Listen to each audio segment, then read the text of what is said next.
casa noturna que se mantém à noite em clima de festa. É top! De longe se ouvem vários instrumentos e cordas e metais. É horrível esta música, não é nada.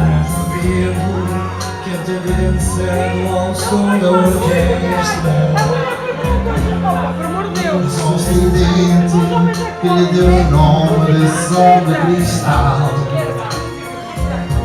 É casa noturna, boate falada, lugar de má fama. Com as portas abertas durante a noite e entra quem quiser. Porém uma noite, sem que eu esperasse, entrou uma dama. Fiquei abismado, porque se tratava da minha mulher. E ela se cansou de mim sozinha, esperando por mim. E nessa noite resolveu dar fim à sua longa e maldita espera. E ela não quis mais levar a vida da mulher honrada. E na verdade não adianta nada ser ordinária como ela era. E ela decidiu abandonar o papel de esposa para viver entre as mariposas que faziam ponto naquele lugar. E a tua vida?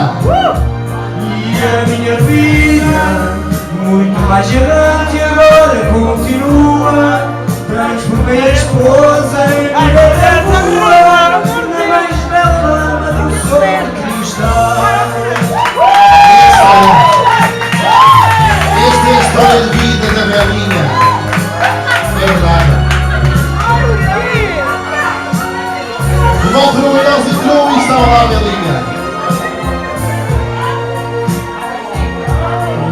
Casa noturna, boate falada, lugar de má fama. As portas abertas durante a noite, entra quem quiser.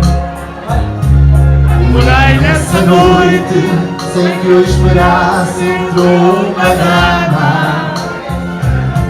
Fiquei abismado, porque se tratava da Belinha. Cansou de ir sozinha, esperando por mim.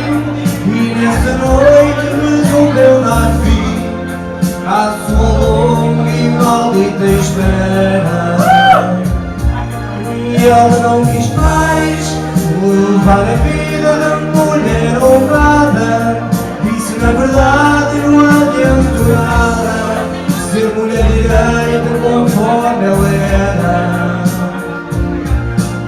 Ela decidiu abandonar o papel de esposa para viver entre as mariposas que faziam ponto naquele lugar. A minha vida, muito mais errante agora com